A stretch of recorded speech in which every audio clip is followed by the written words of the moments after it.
วิดีโอนี้แม่นการสาธิตวิธีการแบ่ง partition หรือว่าตามที่เรามักฮู้กันทั่วไปก็คือแบ่งช่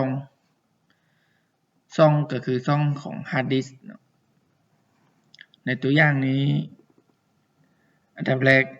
เปิดเข้ามาในช่อง hard disk ก่อนวิธีจะเช็คเบิ่งว่า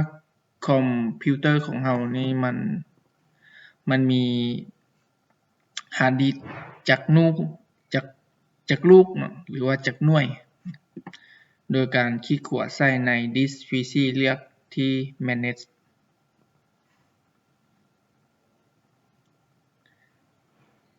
กรณีวิธีการนี้ก็คืออยากให้คอมมันมีหลายช่องนะแต่ว่าเวลาซื้อมาอยู่ร้านแล้วร้านท่านจะลง Windows ใส่ Drive C ก็คือเป็นคอมช่องเดียวตามที่เรารู้กันคลิกเลือกตัวที่ Disk Manager เราคลิกมือนึงเนาะโปรแกรมมันจะเลือกขึ้นมาคือในคอมพิวเตอร์ของอาจารย์ที่ลงนี้ก็คือมีฮาร์ดดิสก์2หน่วยที่1หน่วยที่2หน่วยที่1มีความจำอยู่119จิกก็คือ120จิกนั่นแหละเป็น SSD เป็นฮาร์ดดิสก์แบบ SSD ที่ใช้สำหรับการลง Windows เพื่อให้มันไวลง Windows ลงโปรแกรมเพื่อให้ไวเวลาเราลิ้นมันจะแบ่งเป็น2ช่องหรือว่าอีกอย่างนึงก็อาจจะเป็นช่องเดียวนะเพราะว่าช่องตัวนี้500เมกมันเป็นระบบของ Windows มันแบ็กอัพข้อมูลไว้หลักๆก็จะเป็นช่อง4ช่องเดียวใช้สำหรับลง Windows แล้วก็ลงโปรแกรมแล้วก็เก็บข้อมูลส่วนใดส่วนหนึ่งและฮาร์ดดิสก์อีกหน่วยนึงก็เป็นฮาร์ดดิสก์จานหมุนก็เพราะว่าเป็นฮาร์ดดิสก์แบบแผ่นแม่เหล็กทั่วไปเนาะซึ่งในฮาร์ดดิสก์หน่วยนี้แบ่งออกเป็น3ช่องแล้วเราจะอยู่ในฟังก์ชันของ Disk Manager นี้มันจะสามารถลบช่องเพิ่มช่องแล้วก็ขยายช่องในตัวอย่างนี้ก็คือได้กล่าวไว้ในหัวบทวิดีโอว่าเป็นการแบ่งช่องเนาะเรามาเบิ่งอยู่นี่ก่อนเอาพับลงก่อนเด้อันนี้แม่นฮาร์ดดิสก์หน่วยนึงเด้คือเราสังเกตอยู่นี่ในช่อง D อันนี้ชื่อมันส่วนความจำเต็มที่ของมันอยู่500จิกแต่ยังว่างอยู่นี่200จิกช่อง E นี้ความจำเต็มที่มัน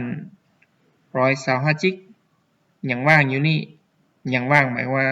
เฮามึงสังเกตอยู่จากอัตราการนำใช้นี่ก็ได้มันจะบอกอยู่นี่แล้วช่อง E นี้มีทั้งหมด90ปลายจิก97แต่ใช้แท้96ก็คือใช้ไปน้อยเดียวซึ่งในที่นี้จะมาตัวอย่างคือเราต้องการแบ่งช่องข้อมูลออกจากช่อง D นี้คือเราอยากได้อีกช่องนึงเป็น100จิก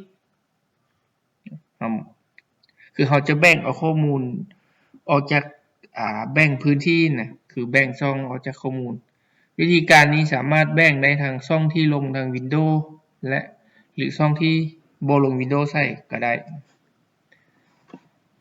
ขึ้นมาคือเราต้องการแบ่งอยู่ช่องนี้หมายความแบ่งเอาข้อมูล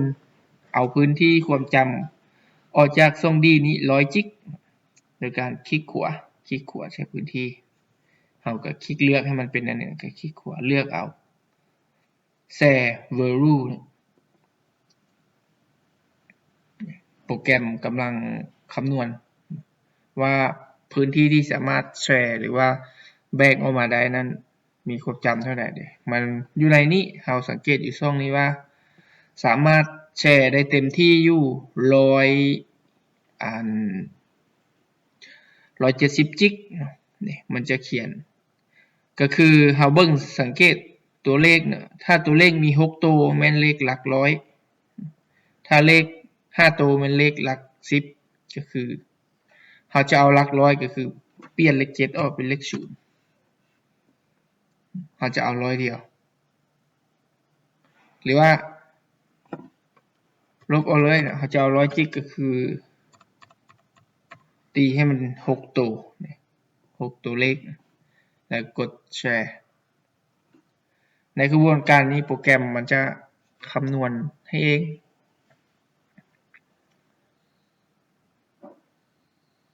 คำนวณว่ามันจะแบ่งพื้นที่ให้เรานะหมายว่าโปรแกรมตัวนี้จะมีความสามารถทางแบ่งออกทางลบออกข้อมูลทางลบช่องข้อมูล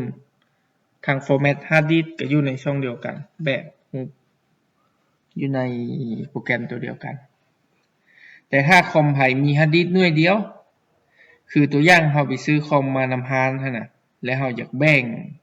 เพราะว่าเขาลงให้เราหน่วยเดียวถ้าตัวอย่างคอมอาจารย์บ่มีฮาร์ดดิสก์ด้วยนี้มันมีแต่ฮาร์ดดิสก์ด้วยนี้ก็เสมือนว่าเป็นคอมช่องเดียว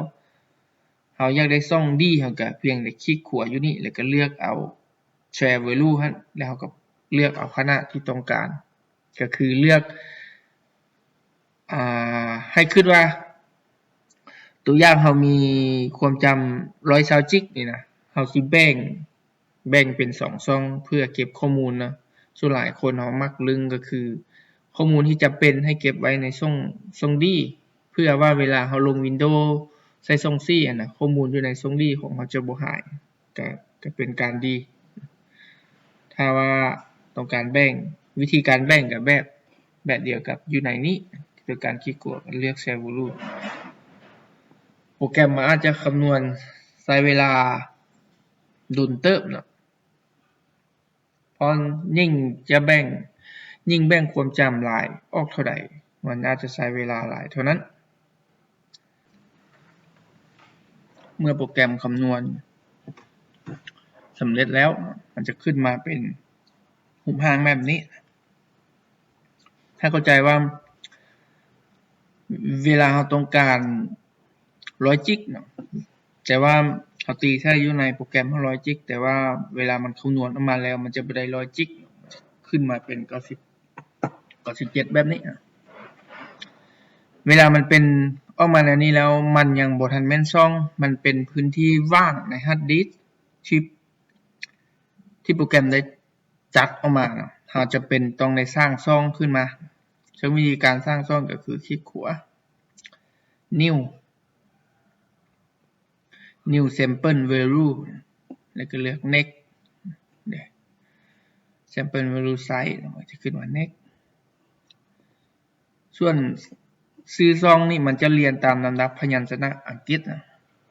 มันจะฮอดE แล้วมันก็ F แล้วก็ G next ไปชื่อช่องตัวนี้ใส่หรือบ่ใส่ก็ได้ก็จะใส่กับ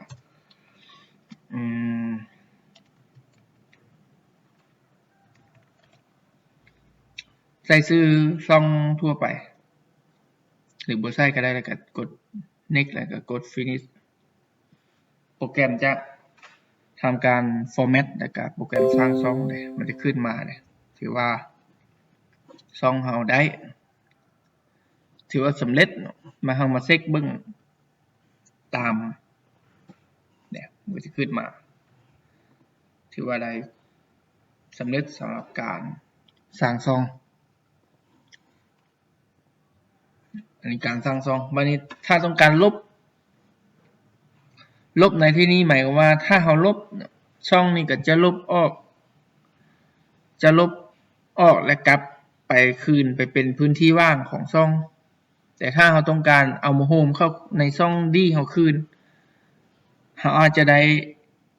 วิธีการที่ใช้ถ้าโฮมคืนอยู่ในโปรแกรมDisk Manager ที่มากับ Windows นี้จะบ่สามารถในการโฮมคืนได้อันนั้นมันคือข้อจำกัดมันฉะนั้นให้คิดว่าถ้าแบ่งแล้วแบ่งเลยบ่สามารถโฮมคืนได้แต่ถ้าการโฮมคืนก็คือต้องใช้แอปพลิเคชันอีกตัวนึงในการโฮมคืนซึ่งจะสอนอยู่ในคลิปต่อไปว่าวิธีการโฮมคืนก็คือในคลิปต่อไปจะเอาช่องตัวนี้ช่อง G กับช่อง F นี้ เอาโฮมเข้ากันเพื่อให้เป็นช่องเดียวติดตามวิดีโอต่อไปเนาะสำหรับวิธีการนะส่วนวิธีการสร้างช่องหรือว่าแบ่งช่องออกจากช่องหลักแล้วก็สร้างช่องขึ้นมาใหม่ถือว่าสำเร็จเนาะ